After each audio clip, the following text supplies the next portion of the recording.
Four divisions, four hosts, all battling it out for the Holy GrAHL of the American Hockey League, the Calder Cup. This is the Holy GrAHL Podcast with Andrew Rinaldi, Dina Weinheimer, Jeremy Paul, Michael Liu, and Zack Powell.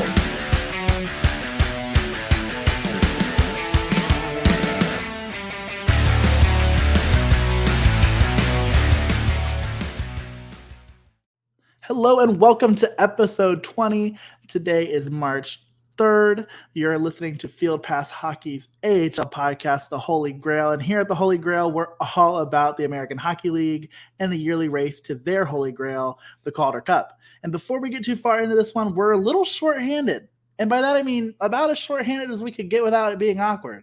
And so we're going to go around the room here. We're going to introduce ourselves. So you're going to want to take notes. It's a lengthy introduction coming your way. So I can kick us off. What's up, everyone? My name is Jeremy Paul. I am in my first season with Field Pass Hockey, writing with the Rochester Americans and for the Rochester Americans on our wonderful website. And I'll throw it over to today's wonderful co-host. And I'm Zack. This is the penalty killing squad of the episode, I think. And I think that we have a pretty good track record on the past couple times that we've been kind of under the penalty kill. So I'm Zack, and like I said, I'm in my third season of writing here with Field Pass Hockey, and I'm a writer for the Toronto Marlies. And I'll tell you what, it's a shame that we don't have the full lineup because episode 20, my guy, how are we? This is our 20th. Now, next episode, we are officially legal drinking age in the U.S. And we can go and gamble and party in Henderson. It'll be a great time. I'm telling you, 20 is really kind of like just, not really a birthday to write home about. Nobody loves their 20s. I don't know about you, but I'm not a huge fan. So, but no one told me about the credit card debt. You're telling me. I feel like maybe I accrued some of that before I turned 20, but before we end up, hey, Credit Karma, if you want to sponsor the show, come on through. But before we get down that rabbit hole, we want to take some time, to reflect and just kind of show our support for those in Ukraine who have been under a conflict for the past week or so. Historically, 34 American Hockey League players have played in the league since 1993, 1994. So 34 Ukrainians. Some notable names include Alexei Panakarvsky and Ruslan Fedotenko. So, obviously of note there, ultimately just a situation that goes so much bigger than hockey, but, in the work that we do, it's hard to not think about those aspects of it as well. Yeah, it's kind of crazy to kind of think about how it's kind of taken the world by storm with outgoing supports and all these other different things. We see teams pulling out of the KHL now. We see the leagues condemning them. The IIHF said that Belarus and Russia isn't going to be a part of many events, sort of thing. So it kind of puts things into kind of perspective about, at the end of the day, hockey is just a game, right? And there's so much to this world that we kind of take for granted and we appreciate throughout the run of a day. And my complete thoughts and prayers are with anybody who has family who's in Ukraine or anybody who is in Ukraine right now who's going through a difficult time. Absolutely. And specifically, Ivan Ledina, who is an American playing for Chicago, has family in Ukraine. And we want to take time to wish his family and others nothing but the best and for their safety during this time. And, it makes me think too, right, just about how sports and how a sport like hockey can kind of be a medium for social change and for things like this in society. Talking about exactly what you said, right? The protests of the IIHF, of teams leaving the KHL. It makes you think about just how much sports are integral to our society, and in turn makes the conversation so much more complex around any issues surrounding hockey at this time. Yeah, and like kind of watching the press conference with Alex Ovechkin, it kind of, for me, that was kind of the first time that it kind of put hockey into perspective of the game. I mean, I've watched so much international hockey, it'll make your head spin, right? And, there's been games where watched in Ukraine, I've watched televised from Ukraine or televised from Russia, and you see Ukrainian players, Nick Andropov was a big name that I remember for the Maple Leafs. Ruslan Fedotenko, part of that 2004 Stanley Cup run for Tampa Bay, right? And all of the other international players, it kind of puts the game into perspective. And now I worry about their safety and I wish them nothing but the best. But for me, sometimes hockey takes a back seat, right? It almost needs to, but we need to kind of stay together on this, stay with a united front when it comes to hockey, and making sure that those are held accountable for their actions. And I agree that it's part of the game is that we have to take a serious look at what we're playing, who we're playing against, and where we're playing it. Without a doubt. And of course, here in the States, as hard as it is to imagine, things go on, and we stay thankful for our safety and our well-being right now, and our ability to even sit here together and talk about hockey. I mean, what a privilege that is, to even be able to sit here and talk about some of the news of the week, and really a light week in the AHL. But of course, it's that time of the month, or it's the start of a month rather, where the AHL is announcing their players of the month. So of course, Sheldon Dries, 11 games played, 12 goals, 7 assists, 19 points. I mean, really just quite the month from him. He's really made a name for himself this month. I give full credit to Abbotsford too for the way that they've been playing over the past, I would say month, 2 months even, right? And they're in a tough division, and Dries night in, night out has to play in a very tough division. We're talking about uh the Tucson, who's been actually pretty good recently. And we talk about Bakersfield all the time. We talk about Colorado, who's that silent powerhouse. And then of course there's Ontario and Stockton, and to be able to light up points on a regular basis, 19 points in 11 games, and it's pretty well a good balance, 12-7. I mean, that's something to kind of consider too, is how well he's been playing against other teams. Abbotsford hasn't just only been playing against some, weaker teams in another division. They are playing some of the best. So in 11 games, that's awesome.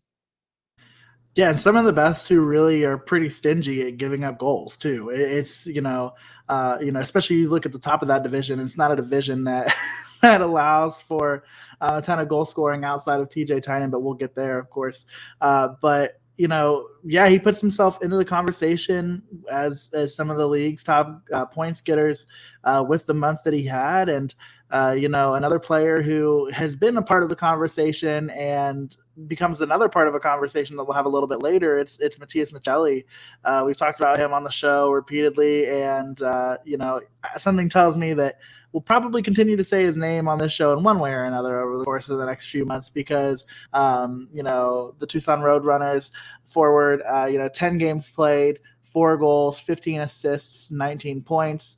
19 of his 55 points did come in the month of February. So a really, really big month for him, and it's a month that gets him a call up, which I don't know if how excited are you? If you're like, that's probably the only time you're excited to play for the Arizona Coyotes is when you're getting called up from the Tucson Roadrunners.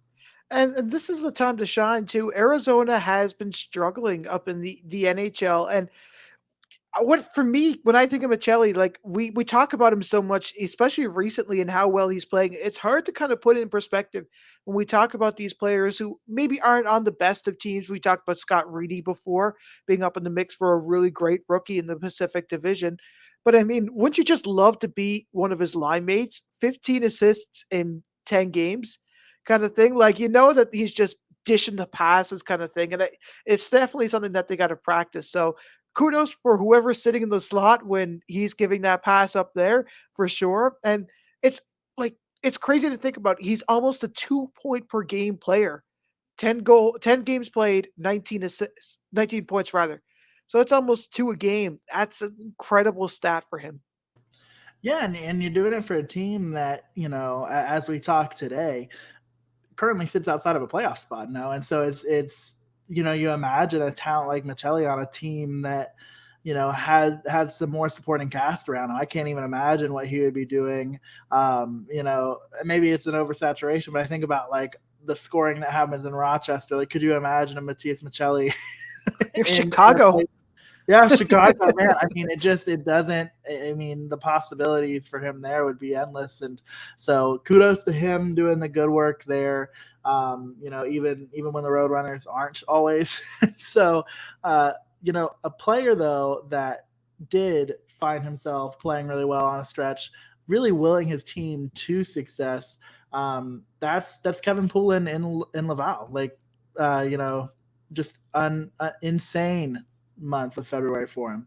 And you got to think about Laval too. Is they're just so rich in goaltending right now, and I say that as two goalies are injured in Montreal, so I can only imagine when Montybo and Hammond come down, what happens to Poulin? What happens to Primo? Kind of thing, right? These are all questions that eventually Montreal and Laval fans are going to have to start asking themselves. But it's hard to kind of make a case to get rid of a goalie like Poulin when he's 5-0-1 throughout the past month and is 1.63 goals against average. I mean, it doesn't get much better than that, really, for a solid month for him, right?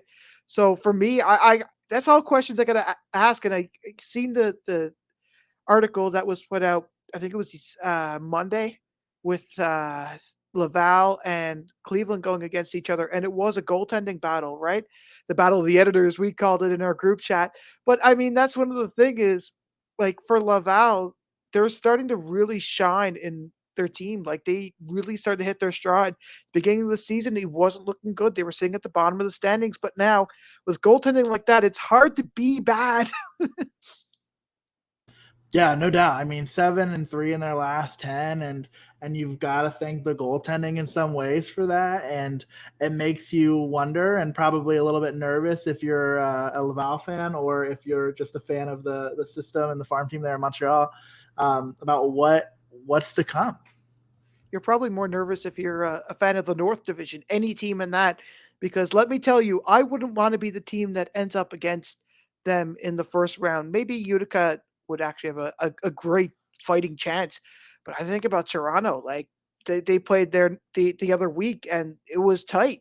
It was a lot more tighter than some of the games we've seen before, and goaltending like that certainly helps. And when you say that there's better up in the NHL that will or possibly could come down before the playoffs, yeah, that scares me a little bit if I'm in the North Division. Yeah, undoubtedly, especially when you've got teams in the North Division that can't find goaltending if they wanted to. Man, it's just all bad, and you wonder if there's anybody in the North, maybe like I don't know, the Rochester Americans that are eyeballing some of these teams with this massive depth and hoping that a move or two happens here over the course of the next month that's going to give them some more depth in goal. But a bounty of riches in Laval in terms of in the crease. And, of course, players of the month, but of course, we've got a player of the week, and that is Lukas Dostal out of San Diego, another goaltender, 2-0 in the last week, 964 save percentage, 1.01 goals against, and a shutout. I mean, just an overall pretty solid week for the goals and for Dostal.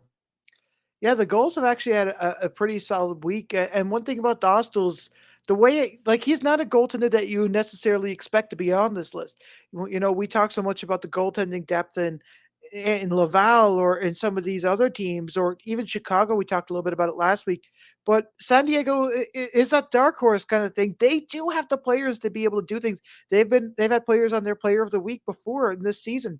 And so the way he kind of moves around the crease, he's pretty quick. So it doesn't surprise me that he has the play that he has, the shutout and the 964 save percentage. So good on him. Without a doubt. And it is a Laval heavy podcast for us today. We're not talking about the Rocket right now. We're talking about the 2023 AHL All-Star Classic, which is in fact going back to Laval, obviously this year, postponed, canceled due to the COVID-19 pandemic. But I know all of us in our Field Pass Hockey group chat, we're getting excited thinking about the possibility of being able to make that trip next February to Laval. of course, I think it's kind of just like a formality at that point to announce that. I think we all pretty much assumed that was where the game was going to head next year, but an exciting announcement nonetheless. Yeah, imagine if they didn't get it though. It's tough, right? You gotta feel pretty cheesed right there that you didn't get it. And I mean, hey, third time's a charm for the Laval Rocket, and hopefully nothing comes up this time around. And it looked like this year was a possible, like this was the year to kind of have it. And when we talk about Laval, they're right next to Montreal as well. So, you got the excitement kind of coming in from all abouts to have an all-star game in the Canadian side of thing. It's been a minute since the last time there was a Canadian all-star game. I'm trying to think back to the last time I remember. St. John's comes to mind, but I feel like I'm totally off on that.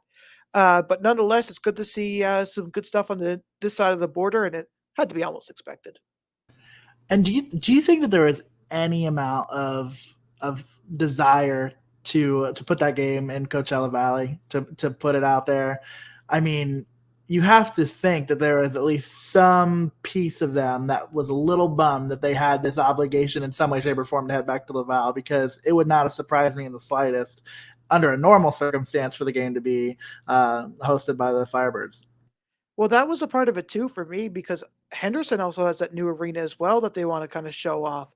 And so I think that was kind of the plan for this All-Star game was Henderson, and then the next one will be the Coachella Valley. So I think they're gonna have to wait.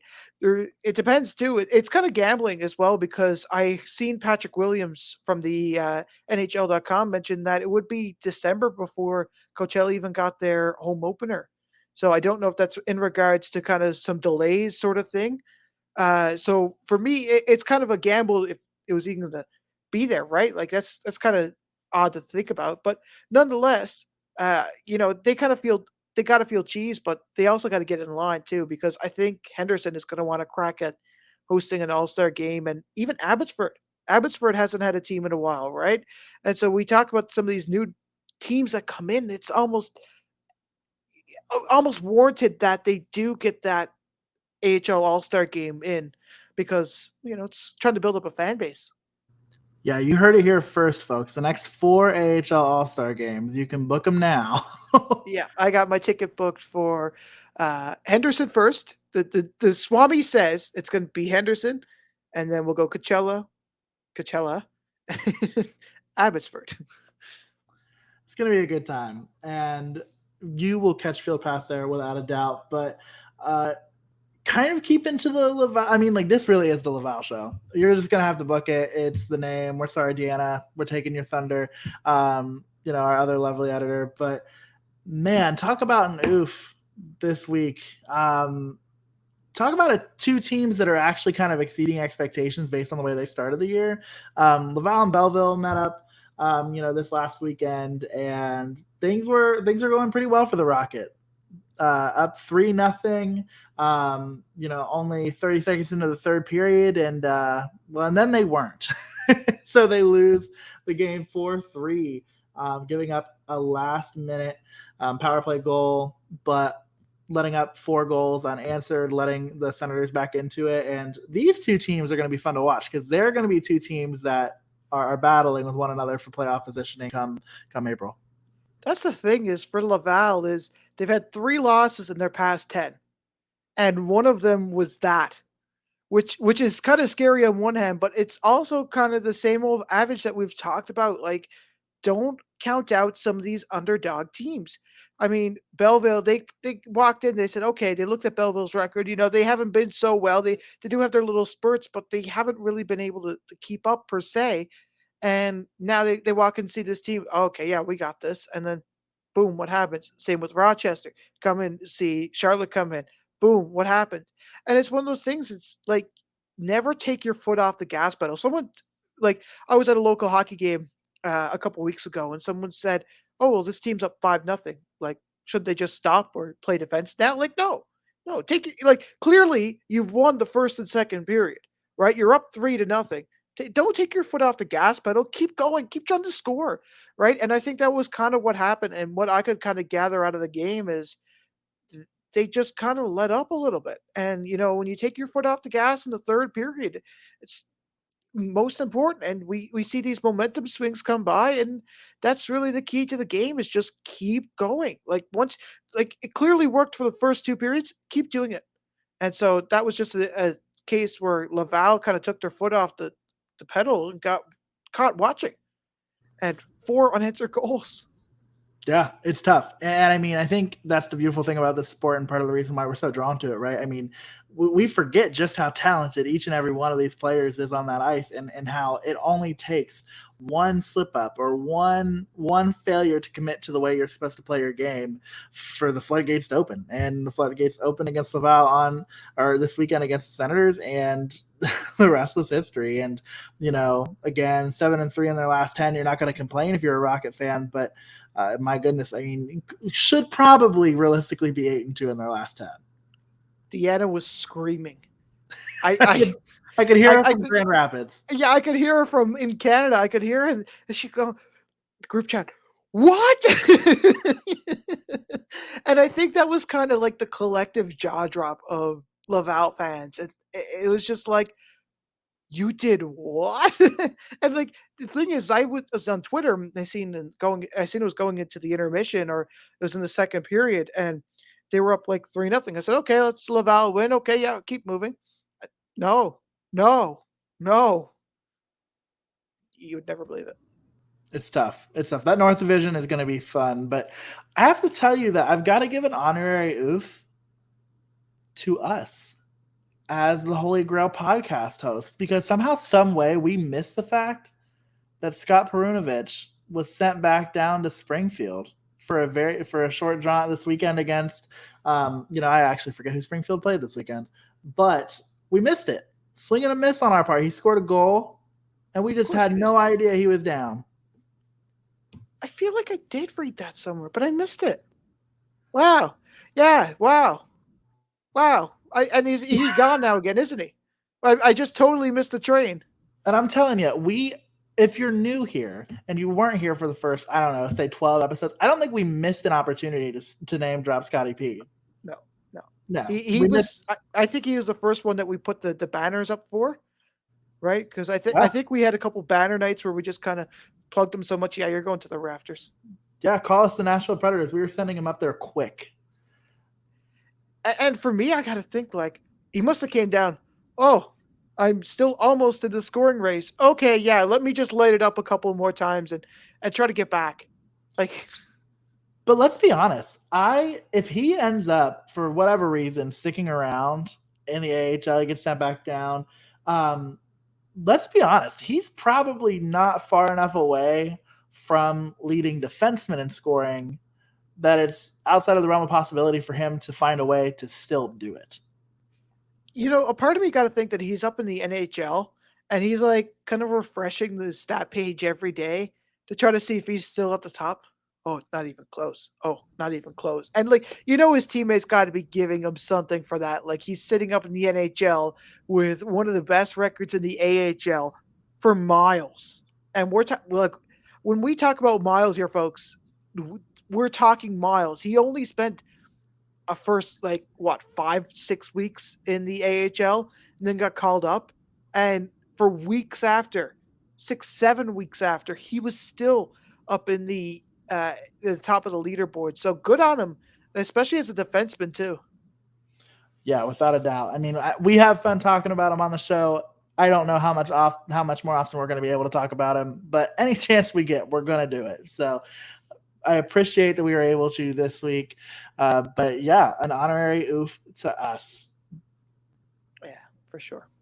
Speaking of oofs, it's just us two dodo heads sitting here about to present our Tinder hot takes of the week. We're going to swipe right or swipe left, and man, there's not much room for discourse here, but you know what? I think we'll find a way. I think we will find a way to get into some pretty good discourse. There's more potential matches than Arizona has options for an arena.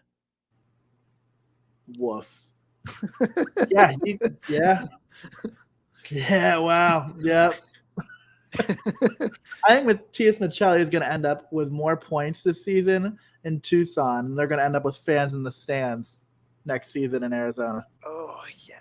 you got to think too. Like I know Tucson and not to go off a little bit, but I know Tucson and Arizona are kind of like separated a little bit. But you got to think that somehow, some way, there's got to be a little more of a surge to kind of come to Tucson, right? Like go see an AHL game. If you want to go see hockey, can't get into see the Coyotes because they just barely sold out. Yeah, go to Tucson. No doubt, no doubt. But talk about what kind of fun hockey that's going to be in Arizona, though. Like, I mean, like, I get it that it might not be a great look for an NHL club to be playing in a barn with 5,000 people, but I'd buy a ticket. I don't know about you. I look at the Ottawa Senators when they first came into the league, and I don't remember like you might not remember, but going like way back, and even it's worth YouTube. And they played in this old barn, right? And it was just a pure old barn while they waited for the arena to be built. And like that was a pretty cool experience, kind of thing to kind of see in such a tight, close quarters. So I don't can't recall too many times like you see Craft Hockeyville all the time is going into these little small arenas and the atmosphere is nuts because everybody's so loud you can hear it echoing off the roof and whatever. It's a lowered roof, obviously, and that to me too has got to put a different kind of a spin and a factor on it. Is like you're looking up and you can almost touch the roof on some of these arenas because they're small, right? They're small barns. So it's going to be cool to see at least. And it's not my hot take by any means, but it makes me think about arenas like Rocket Mortgage Fieldhouse where the Cleveland Monsters play their games. I mean, that is a massive facility meant for the NBA, and it just so happens to host an AHL team. I mean, I think the league, and I think it would be good for identity and brand, right, is for there to be more barns like that in the AHL. It kind of just speaks a little bit more to, I think, the style of hockey and the brand of hockey, no? Yeah, and like I've heard so many stories about Utica's barn as well, right? Like I would so much more rather see a game in Utica's old quote unquote dingy barn than see a game in the Canada Life Center in Winnipeg or the SAP in San Jose or the Allstate in Chicago. Right? There's just something about seeing a game in like this small barn, and everything is kind of a little more authentic. I don't know, and there's a certain ring to the music because it just echoes all throughout. There's old springy boards in a lot of cases, right? That's a cool thing for me. Oh, no doubt. And we've definitely hit a tangent in this one, but I think about being from Columbus myself, I think about where Ohio State plays college hockey, and it's absolutely terrible. It's sterile in comparison to going and seeing a game at Michigan in the Yost Ice Arena. It's like night and day. These barns that are designed for the hockey that's being played in them is so much better of an experience. Yeah, and like the Newfoundland Growlers of the ECHL, they got kicked out of their arena, invited back, but there was 1,000 fans. They played in a local minor hockey rink of 1,000 fans, which is like everybody was on top of each other, right? Because it's so like tight knit and close quarters, and it's something for the arena too to say, I hosted the NHL Arizona Coyotes in this building, right? So that's got to be something at least cool for me, right? Like no one's in the Rocket Morgan Fieldhouse. Like sure, Cleveland's there, but it's like okay, the Cavs play here, right? Like they're outplayed by the Cavs. But when you stick someone in like a college arena or a minor hockey arena, like it's something cool to say. Oh hey, we hosted the Coyotes here when they didn't have a home and it was such a crazy time. Now they're in Houston or Quebec and Dang, that almost went right over my head. I caught it though. I caught it. But yeah, no, as somebody who works in higher education, if I saw a job come open at Arizona State, I would have to consider it just for the hockey. But enough about the good old barns that we wish we were sitting in right now. But we're here for some hot takes, some swipe left, swipe right, and we're gonna get to this a little bit more. But I am such a complicated man. My takes are always so complex, but I'm just going to come out and say this one up front. No caveats, no nothing. TJ Tynan is going to lead the league in points when we wrap up the season.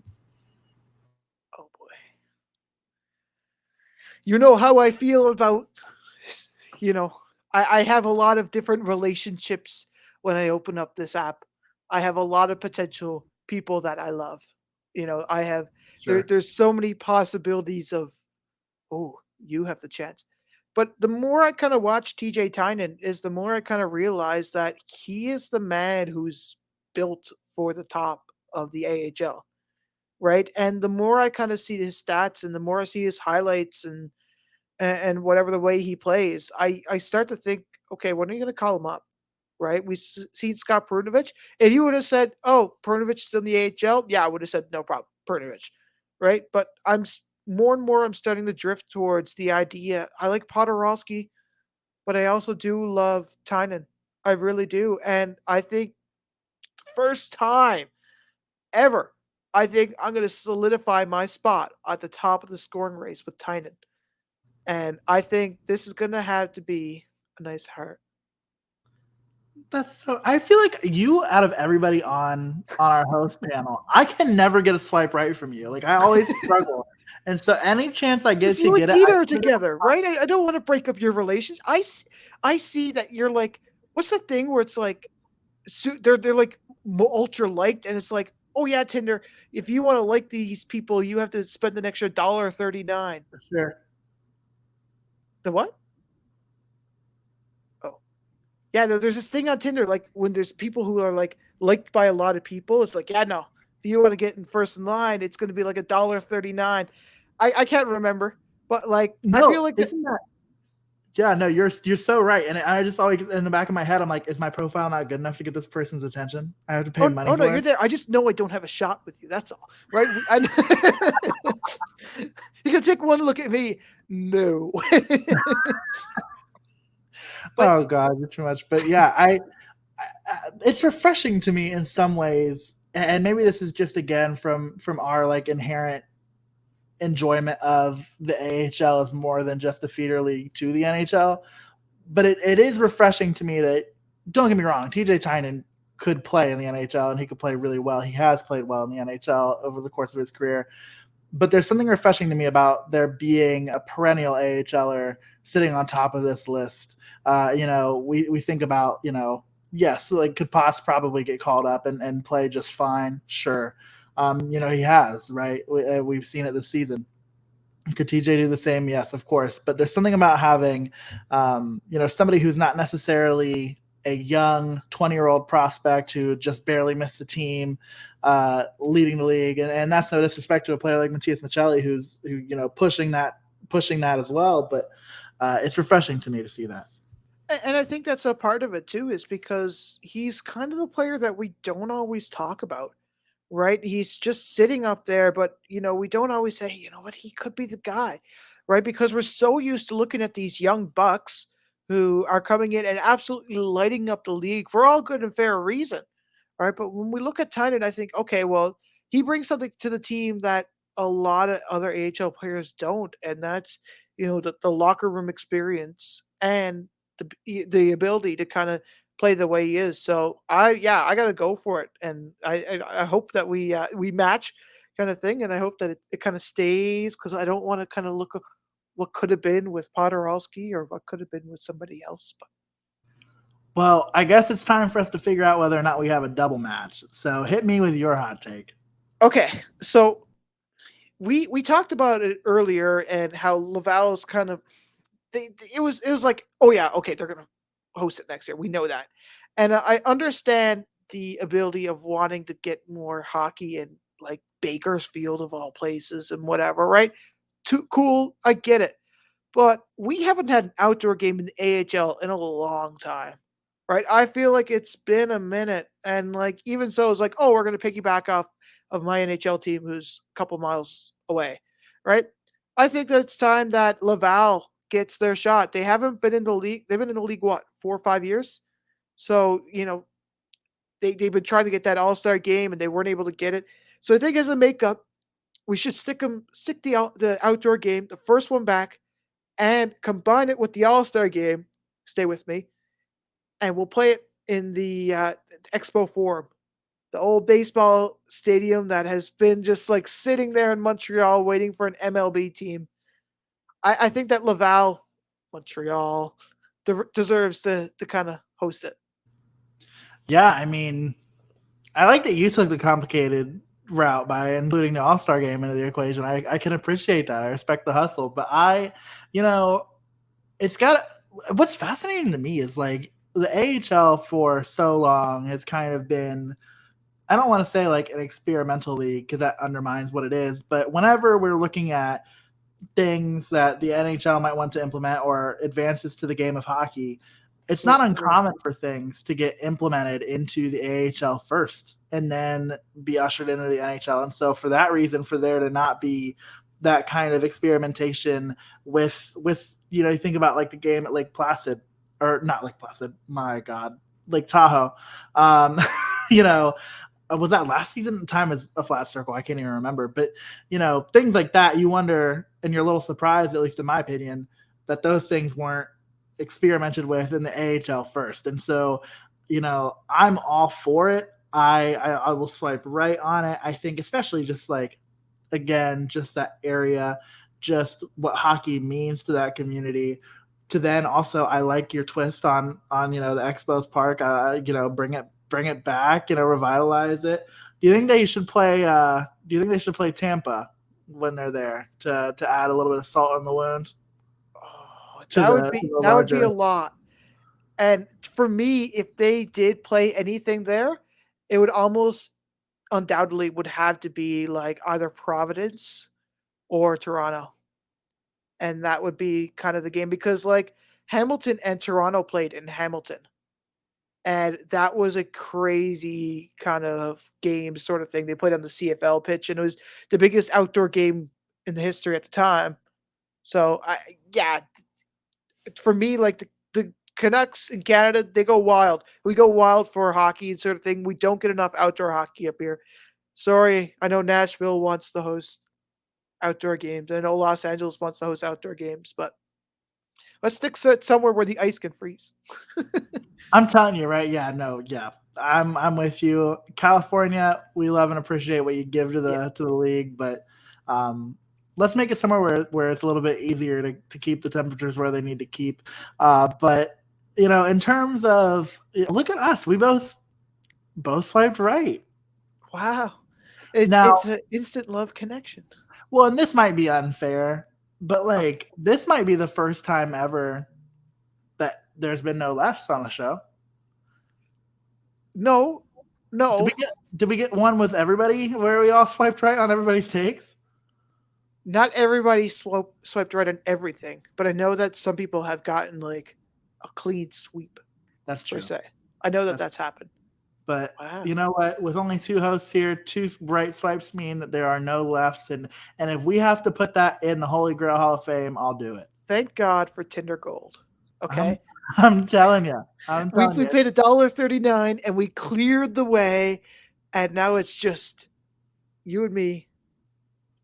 Bang. Amazing. But, in terms of the hockey that's happening right now, our favorite segment, They Grow Up So Fast, just as we're recording this, the Columbus Blue Jackets are taking on the New Jersey Devils, and Jake Christensen gets his first NHL goal in that one, opens up the scoring for the Columbus Blue Jackets. And so I hope Dina's watching. I do too. She's probably tweeted about it already. So like we can't even like live tweet her on the show. It's too bad, but yeah, I mean, just exciting times for Jake Christensen, and we're kind of getting into that weird time of the year where there's not too many folks making any sort of major debuts. I mean, of course, They Grow Up So Fast. Mattias Maccelli gets recalled or called up to Arizona, and so I don't know when he'll get his first game. Action. I don't know if they play as we're recording or. No, they're not playing tonight. So it looks like, let's see here. So while you look that up, I just got to say, I watched the Canucks and the Devils play each other, of all teams. And like, I got to say, Nico Daws, They Grow Up So Fast. Holy, he was up there. It was 7-2. What? 7-2. And he was in the AHL at one point this season. He's been awesome. What? He had like a 942 or 960 or something save. He had an like crazy save percentage against Vancouver, who's been on like an absolute tear. And they won like their 3 games before that. They're all like, oh, the Canucks and barbecue Bruce. This is going to be great. And no, he like shut the door. And so like, I think that some of the goaltending prospects, we talk about Laval and Montreal having goaltending prospects. No, New Jersey, Utica, like, hello. You're going to have to start doing Oh, something with that because there's no way you can even think about putting any of those guys back in the AHL. oh, without a doubt. And I mean, you hear rumors that the Devils might be looking to add some goaltending help. And I mean, like perhaps I'm jumping ahead of myself here a little bit, but I don't see where their pipeline is weak. It's got to be like, and that's the thing. If they're pushing for playoffs or a deep run or something, I'd say, yeah, go for like a Halak or something, right? Get something out the trade board and try to stir things up. But like the reality of it is you have the team. So if you're signing someone long term, yeah, no. Yeah, it's not the move, I don't think, and especially to be looking to do something at the deadline, like you said. If you're looking to make a run, sure, okay, go ahead. But man, with the way that Dawes has played, and also Akira Schmid in the he's currently back in the AHL. But man, I mean, he has been impressive in and of itself. Like, Yeah, it's kind of crazy to think about, and it kind of makes me wonder about the goaltending coming to playoff time and where someone's going to move in with anticipation of playing in the AHL playoffs. Because if Utica wants to win, like this is the time. So I'm calling up mom and dad in New Jersey and I'm saying, hey, I need a small loan from the bank of mom and dad. Any chance you could send me down a stud? Thank you. And that would be great. And this is the time. Like, this could be the year that Utica does something. So, with goaltending like that, yeah. It's going to be difficult to say who you'll start in the crease, but I'd love to see it.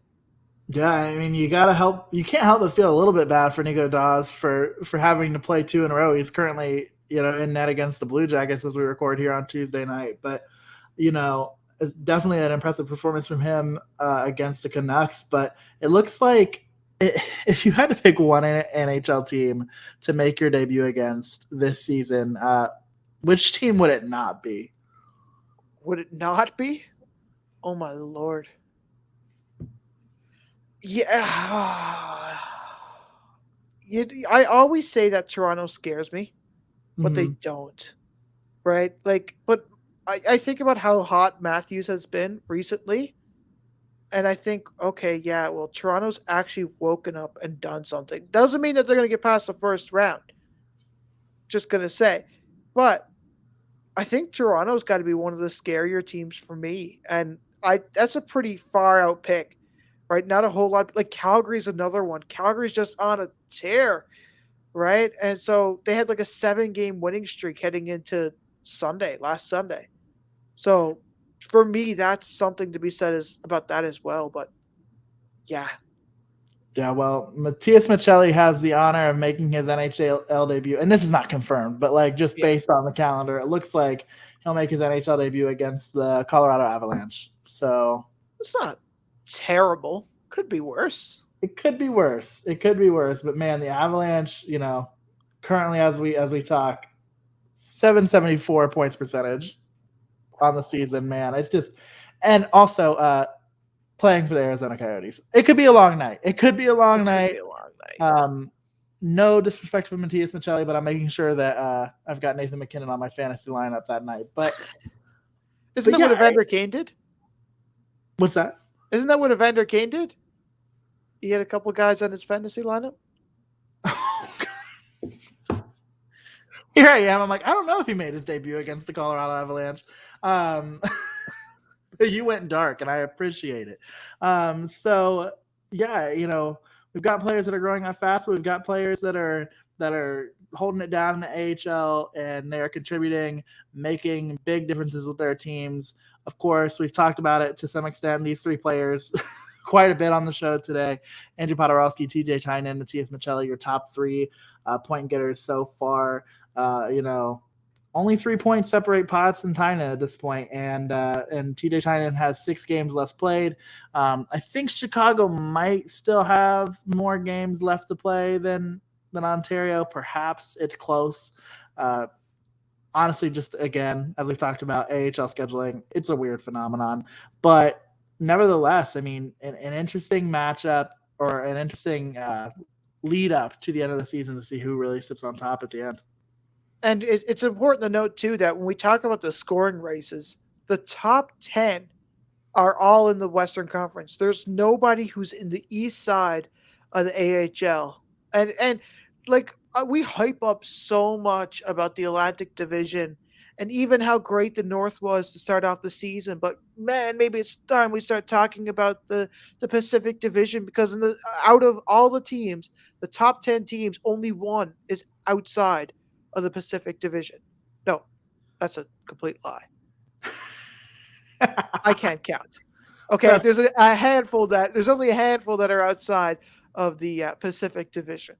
So and like we talk about Chicago so much as well, and like they're holding their own, right? We talk about Nason, we talk about Podorowski, and Tynan's coming up there. Like Tynan is, not the player that we necessarily talk about, but 52 assists in 39 games.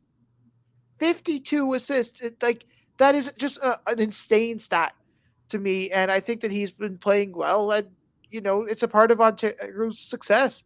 Martin Frk has been up there, and clearly he's on the receiving end with his 27 goals for fifth place for points in the AHL.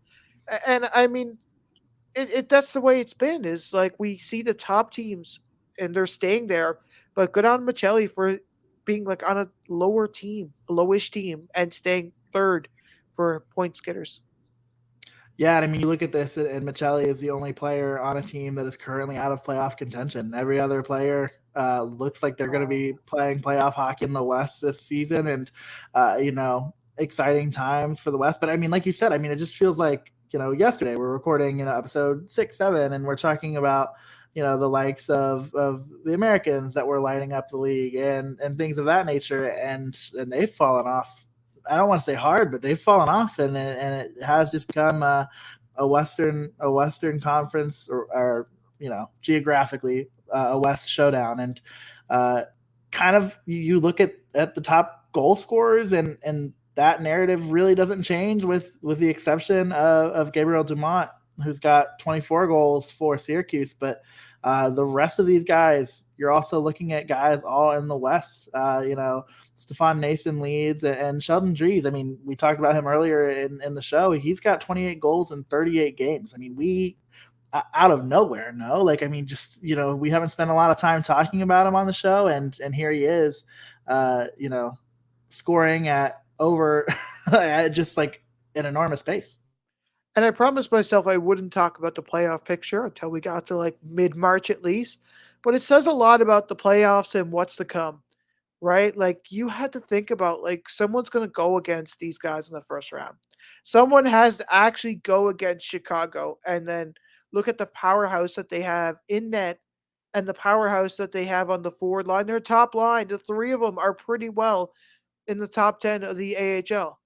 That is crazy to kind of think about. And then once they leave that, Chicago, being the team that they are, have to go against another team like Stockton or Ontario, which I don't want to predict the winner of. Please do not make me do that. But at one point, if Chicago does move on and so does Ontario or Stockton, that's the matchup we have. And that to me is pure gold, because it's not often we do see Ontario or Stockton kind of roll into Chicago, right? I don't think that they have this season. And so to kind of see that kind of sets up for a explosive night. And I cannot wait to have that as my picks. Oh, without a doubt. And you look at the rest of the league again, dominated by folks in the West. Martin Frk, of course, has got 27 goals. You look at Kiefer Sherwood, who's been producing quite a bit and has been a key to the Eagles' success in Colorado. Rocco Grimaldi similarly has been a key to the success in Milwaukee. These are players that we maybe weren't talking about at the start of the season, but they've really found their grooves as their teams have found their grooves. And you're looking at, again, you look at this list of teams or these lists of players, and you've got one player, and it's, again, another Roadrunner that might miss the playoffs, but you look at this and everybody else surely could find themselves playing playoff hockey. Yeah, and that says something too. And when we look at kind of some of these teams that are in the Pacific Division of the top 10, going down the list: Abbotsford, Ontario, Colorado, Ontario, Tucson, and Bakersfield. Like it's such a competitive division for goal scoring kind of thing, and even points getting. Right, these are high scoring affairs that we're seeing in the Pacific Division. So again, when you have to go against a team like Ontario in the first round, watch out. Yeah. Cannot say that that's something I want to sign myself up for, but somebody's got to do it, and I'm just glad that it's not going to be me. For sure. But we look at them, rookie point getters, of course. If we said it once on the show, we'll say it again. Mattias Maccelli leads pretty substantially over JJ Peterka of the Rochester Americans. Maccelli has 55 points to Peterka's 43, which, no shame in being a point per game player. And Peterka, similarly with Jacob Pelletier and Marco Rossi, all of them playing at about point a game pace. Those are your four players that have over 40 points as rookies. And, we go down this list. It's a pretty familiar list. You've got Jonathan Berggren, Brennan Biro, Jack Quinn, Lukas GrAHL, and Alexander Holtz rounding out the top 10 in rookie point getters. And you have to kind of looking at the teams on this side of things. Sure, it's a pretty well balanced, right? And this is, and it kind of says a lot about Rochester and Buffalo's development system. Is that something that has been teetering for such a long time because Buffalo has had such high draft picks and they traded very well, right? And relatively well, I should say. And so, like, when you look at their list and you have Jack Quinn, who's obviously out, uh, Biro and Paterka, like, that kind of says a lot. And Ukko-Pekka Luukkonen in net, like, you know, maybe it's time we start talking about how well of a team Rochester is looking at and staring at down the cannon is in a year or two. Like, we might not see these guys in the AHL so much, but these could be the next NHL guys. And like, all they need is just time in the A. Yeah, and you talk about excitement out of the Rock. I mean, fans are excited as ever to, obviously the excitement's worn off a little bit through some of the midseason struggles and goaltending and injuries and call-ups. But probably if you ask your average Rochester Americans fan, this is the best team that they've had in a while that is led by prospects. The Americans are a storied franchise in the A. They find a way to sign these AHLers to, have competitive teams year in and year out with older veteran players. But this team is laden with prospects, and the points totals are indicative of that. Yeah, and just wait till Jack Quinn comes back, right? When he comes back from injury, and I hope he does come back for the playoffs. Well, good news. He's actually been sent back down to the Rock. Okay. Believe it or not. That's per Twitter. So let me make sure I give credit. But yeah, I mean, it looks like he's going to be back in Rochester, and that's what makes this next piece of our conversation so fascinating. Is we talked about it last week. Dina joked, what kind of crux does Jack Quinn have on the rest of the league to keep them from scoring more than 18 goals? He could be making a return as still being the league's leading goal scorer among rookies.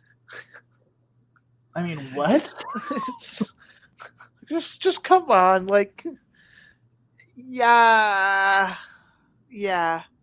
I mean, that's something, and that helps Buffalo. And not to go too far out of the way, but that kind of helps Buffalo in their race in the North Division.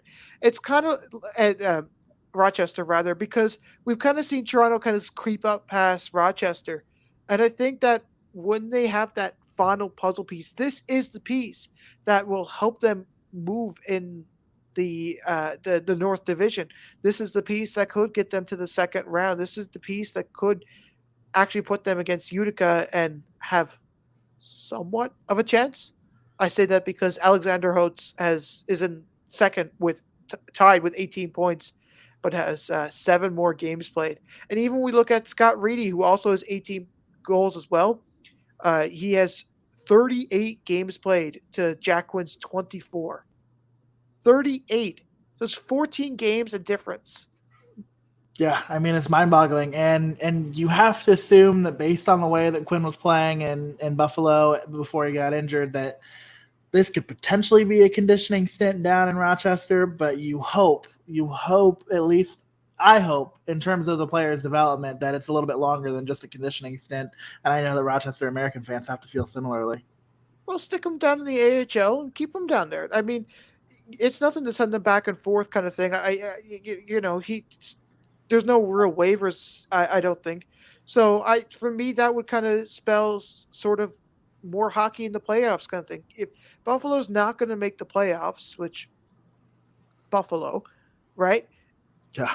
This would be the opportunity to kind of give him more experience and get a little bit of pressure under his boots, right? Like this is what he needs. Like you want the pressure of playing in the NHL? Yeah, come down and play some playoff hockey. Let's kind of see a little bit of that because that's where we see what kind of a player they are. I mean, Cole Caulfield for the Montreal Canadiens kind of is a big standpoint for the playoff pressure. Like some people sink, some people swim, and Caulfield, who didn't do much in Laval, got called up on a whim, and then he kind of went on a tear. So this is something that, give him a little bit of fire under, gets a little bit of passion, and give him more hockey in the playoffs. Yeah, nothing is signed, sealed, and delivered in the North, which we'll talk about in a second. But what a waste of a season it would feel like if Buffalo keeps some of its top prospects in Buffalo and the Amerks find a way to miss the playoffs. And so you can't even get your younger guys that opportunity to get a taste of what it means to play meaningful hockey in the months of April and May. Well, that's another side of it too, is I look at like Belleville and how much potential they would have if Ottawa wasn't like, yeah, no, we'll play every prospect we have because we know that we don't have a chance. Like it got to a point last year where Ottawa just called up everybody because, there's not much they could do. They were going to lose, so they wanted to give them the NHL experience. Great. But then the Belleville Senators were stuck. Where did everybody go? I now don't have a first line center anymore. Oh, this is bad. So that to me kind of, and it's kind of a two-way street. Like you kind of, there's a double-sided coin here. On one hand, you can give a player more experience by playing in the AHL. You can get him down there before the deadline, or you can call them up and have them play the last bit of the season where the points don't necessarily matter as much because you're out of contention, and you give them the NHL experience. So it's a two-sided coin really for Buffalo and the Americans. Yeah, without a doubt. Of course, we've talked about it a bit on the show. We started the show talking about the goaltending in the league, and we're going to talk about it a little bit here. Pretty much your familiar names. Obviously, Akira Schmid leads the league in goals against at 211, 929 save percentage. I mean, he is just giving Utica a chance every time he plays a game. And really, all of these guys are. Alex Lyon, 23 games played, 2.14 goals against, 911 save percentage. Troy Grosnick, 19 games played, 216, 924 save percentage. Stuart Skinner. A lot of Condors find themselves on this list, and they're probably a team we don't talk about very often. But you've got Condors in the conversation for scoring titles. You've got Condors in the conversation for top goaltending. So probably not enough love being shown their way. But then again, it's the Condors. Haven't really. And I kind of think about like they're sending a really good set of players up from Wichita to play up for the Condors, right? And like if you're not already, check out some of Matt Harding's work because he's really been kind of following them and whatnot and kind of showing how well that they could possibly play. And for me, like I kind of look at that team and I'm thinking, okay, yeah, you do have the prospects in the pipeline. And it's hard to be a goaltender on that list in the division that you're in. We talk so much about the Pacific Division being just an absolute like gong show almost of just like scoring, right? But boy, oh boy, when you see Stuart Skinner on there, you know that he's holding his own, a 221 goals against average, a 921 save percentage, and that save percentage is almost just as well as anybody else on that list. So for me, yeah, go for it. He's right in the mix of all the other goaltenders, and on that top five, he's let up the least amount of goals throughout that time. Yeah, you've got to appreciate the work that's being done by some of the top goaltenders in the league and some guys that don't find themselves on this list, but also goes without saying, giving their teams chances night in, night out. Calvin Pickard and Dustin Wolf. For sure. And like Dustin Wolf has absolutely been the kind of star for Stockton to me. And we talk so much about how well Stockton has and the players that they do have near the top of the league. But it's hard to kind of not talk about Dustin Wolf and how well he's been playing, especially as a young goaltender as he is. He has a lot of potential in the AHL for who he is. Without a doubt. And, going from the West, going all the way back over to the Atlantic, let us know what's going on with the Atlantic Division.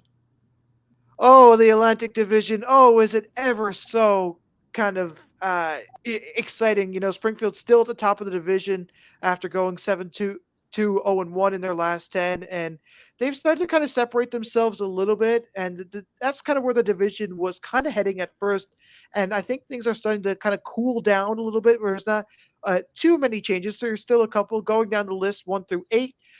Springfield, Providence, Hartford, Hershey, getting up in that fourth spot, that almighty fourth spot. That's kind of been like the make or break between both of these teams. We've seen Charlotte kind of go on an absolute tear and pull ahead of Hershey. So that's not to say that anything's going to happen. Further going down the list, 6, 7, 8, Wilkes-Barre, Lehigh Valley, and Bridgeport. I mean, for the Checkers, we kind of look at the way that they've been playing over the past 10, a 4-5-1 record, not exactly what they wanted. Like, for the Atlantic Division, you got to be hauling some pretty good numbers. And I talked about it last week where they had a really tough series. They had to go against Providence. I think they went against Springfield. So for me, like, that's kind of on the list of, hey, okay, we didn't have the best of weekends kind of thing. And all it takes in the Atlantic Division is one bad weekend.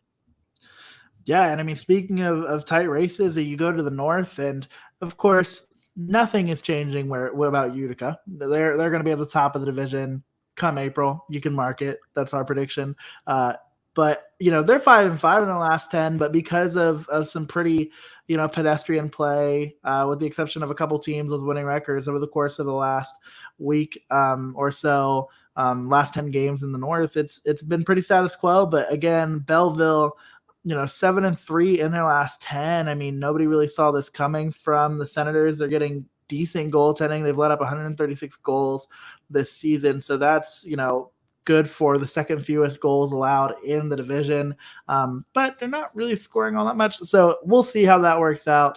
Only 2 1,000ths of a percentage point separate 5 and 6, the playoff line in the North Division. So I think there's going to be a pretty salty fan base come April, May, when the playoffs start. There's going to be a good team that misses out here in the North.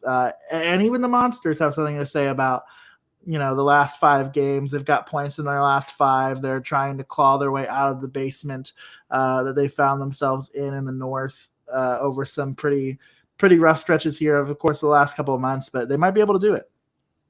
Is this the point in the podcast where Dina tells us how well Cleveland might actually be playing? Oh, but they are better than they look. I mean, games against Lehigh Valley, and I don't know, like not to take away what Cleveland's doing. I mean, you hope that, they'll end up getting some help over the course of the next few weeks with some injuries, kind of like allowing for Columbus to send back some of their key roster talent. But with players like Brendan Gaunce, Jake Christensen, Justin Danforth playing well in Columbus, I mean, it's just hard to imagine this team getting very many opportunities. And Columbus, a team that's probably going to be a seller, it's probably going to be tapping into some more of Cleveland's top talent. So it could be a rough ride for the Monsters. And probably a good time to shout out the Monday Monsters Musing podcast, which does go over all of these things and more in a more in-depth look. And don't worry, we will all get paid today because I did that little shout out for us. The penalty killing squad will have a check in hand come next Thursday. I'm telling you. As we look into the Central Division, I think this would be the time when Andrew would say, oh my God, you'll never believe what happened in the Central Division. And boy, oh boy, but things are looking pretty status quo, and nothing's really set in stone either when we talk about these guys, aside from the Wolves and possibly even Manitoba, who's sitting up near the top of the league. I mean, for the Iowa Wild, they've kind of been in a little bit of a slump, and Grand Rapids has kind of picked up the pace a little bit, back to kind of where we knew and kind of remembered them. They got a 7-3 record in their past 10 games, and that's fueled by a couple really good weekends over the past few weeks. And Milwaukee, they woke up. They got out of that slump that they were in the beginning of the season. Unfortunately, each week I kind of look and I'm thinking this could be too late for Texas. It doesn't seem like much is really happening, but it's still a pretty tight race besides the 1 and 2 spots. So you never know what's going to happen coming up in the next few weeks. Yeah, and a division that I think we all think is very exciting in terms of the hockey that's being played. I mean, goals are getting scored out the you know what, but man, the standings don't change much. The standings stay pretty stagnant, and I think you could pretty much you can lock in those top 6 teams, I think, as being playoff teams. Even with a harsh, last few games, losing their last 3, Henderson still pretty solidly in there in 6th. But you look at the goals, you look at the Roadrunners. That's pretty much where the battle is going to lie for who gets that last playoff position. Without Mattias Maccelli, it's going to be hard for the Roadrunners. So it's going to be fascinating to watch the bottom of this division to see what comes out of it. But I mean, San Jose 1-9 in their last 10. I mean, woof, it's just not going well in San Jose. But pretty status quo in the Pacific. Update: Stockton, Ontario, still good at hockey. Yeah, and so that kind of worries me now. Is okay, I have to go against Stockton or Ontario in the you know a part of me still wants to see Bakersfield and Colorado kind of duke it out in the first round and second round of the playoffs. That would be the kind of hockey you just don't want to miss. And I mean, the Pacific Division has always been known to kind of light it up. I feel like a part of me does say that San Diego rather has the kind of oomph to kind of get them there, but when you look at the rock wall that's in the first 6 spots, which are pretty well, I don't want to say locked in, but they're pretty well close on it, right? Like that 500 mark is kind of the big barrier. We talk about number 6, the 0.557 winning percentage versus a 0.452. So the cliff ahead of you is a pretty high. It's a big wall to kind of get over in that hump. So for me, the top 6 are pretty well locked in. And what happens from here? Well, I guess it'll be a little bit of shifting internally. Man, the 7 seed having to go up against either Ontario or Stockton just feels unfair. So the 7th team right now would go against Stockton, San Diego. Tough. Tough. And I mean, I don't envy them, but I mean, obviously, and then you'd have 3, 6, and 4, 5 go up against each other. So I mean, Colorado and Abbotsford will be fun. That playoff hockey is going to be a good time, with the exception of that second game, or of that of the 2-7 matchup. But speaking of games, I mean, it's fun to talk about and imagine playoff scenarios and all that kind of stuff. But we've got real hockey happening now. We've got games of the week to pick in each of the divisions, and always weird when we go alphabetical and I start us off. You're still going last. I don't know if that's breaking news to you, but you'll still Blessed be with going the last. Z. Yeah, right. But in honor of our friend Andrew, it is hard to not go with the 1-2 matchup whenever you can. So you've got to go Providence and Springfield. And knowing the Atlantic, that's not actually going to be the 1-2 matchup by the time the episode airs and by the time this game takes place, because of all the movement that happens in the Atlantic. But I'm going to go ahead and go with our friends in Providence and Springfield. You can't pick the 1-2 matchup when Lehigh Valley is playing Charlotte on the Field Pass Hockey Network. What? Oh, yeah, we'll have that right here on our app and the same place where you can find this podcast. But you do somehow think that Lehigh Valley does have that kind of playoff chance. And I don't think that they're that far out of it. It's a steep hill to kind of climb, but you also have to look at who's next to you and who's around you. You have Wilkes-Barre, Scranton, okay, and who else? Corey Schneider net for the Islanders. Yeah, okay, yeah, we'll go with that. So you kind of look at that. So now you're kind of hill to climb is Charlotte. This is the team that you kind of have to I don't want to say envy, but this is the team that you kind of got to look at and narrow into your focus and say, okay, this is the marker. We need to get up to where Charlotte is right now. And if we play like the same kind of hockey, the same kind of winning that they have going on, that'll be us. I'll tell you what, you're doing everything you can to make sure that we get our Field Pass hockey check this week. You're putting in good work. I can respect it and I can appreciate it. But, for me, again, it's probably, I always feel bad when I go beat bias with a pick in the North, but it has to be for me this matchup between Belleville and Rochester. Like I said, Belleville has been playing really well, 7-3 in their last 10. And like I said, Jack Quinn might be playing in Rochester this weekend, whether that be on a conditioning stint or more. And so you've got to be really fascinated by his comeback if you're an Americans fan, and you've got to really hope that he's going to help you find a way to string together some consistency here over the course of time that he's back down in the A. And so, Friday's matchup between Belleville and Rochester is going to be a must watch for me. Yeah, and if I was in Rochester, that'd be the first place to get my ticket because boy, oh boy, I'd love to see him play live. When we talk about good matchups coming up in the North, like for me, it's got to be Laval and Abbotsford.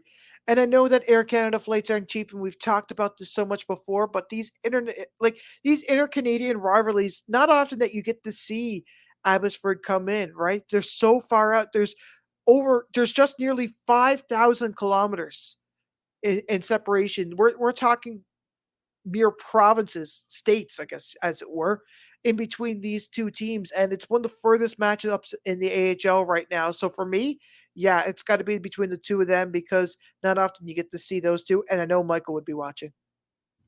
No doubt he would be. And for me, speaking of hosts that aren't here right now, I've got to make this pick in honor of Andrew because there's no way that Andrew would not pick Grand Rapids and Iowa this weekend. I feel very confident. And, the five of us have never met in person, which is wild to me, but I am sure of this. If I know one thing about Andrew, it's that he would pick this game. And how could you not? How could you not? I'm a little bummed I'm going to be out of town, not here in Grand Rapids to be able to go and check this one out because something tells me that there are going to be a lot of penalty minutes racked up, a lot of really good hockey. So I've got to watch that this weekend. And if Andrew says it's going to be good hockey, that's enough for me. Like, I got to kind of retweet exactly what you said. Like, anytime that these two teams go against each other, yeah. And for me, when I think about this, I would love to call Andrew right now and just say, hey, is this going to be the game of the week? Oh, why wouldn't it be? Right? that exactly would be the answer, right? But it's not a 1-2 matchup, but it's got to be the one to watch. So for me, yeah, I got to retweet you there.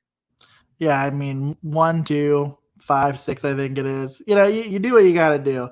But yeah, and I've got to retweet you too on your pick for for the North, Laval and Abbotsford. I'm gonna do it for the Pacific because, like you said, cross country matchup, and yet we somehow, some way, can't figure out a way to get teams that are mere hundreds of miles apart from each other to play each other. But I digress. Find a way for Abbotsford and Laval to do it, and it's going to be a lot of fun to watch, especially with how good Sheldon Dries has been and how good Laval has been recently. It's going to be a fun matchup. And I got to tell you, if you want to watch a team that has double the amount of wins and almost 3 times the amount of losses go against each other, I'd pick San Jose and Stockton, baby. The basically 1-7 or 1-8 rather. And we'll have to see what this brings for both. I'm not going to pick my bets because I know what that brings, but yeah. You heard it here first. The San Jose sweep this weekend. Courtesy of Zack Power. You say that, but I'll see you next Thursday where that will be the U for the week when I say that it'll be a clean sweep.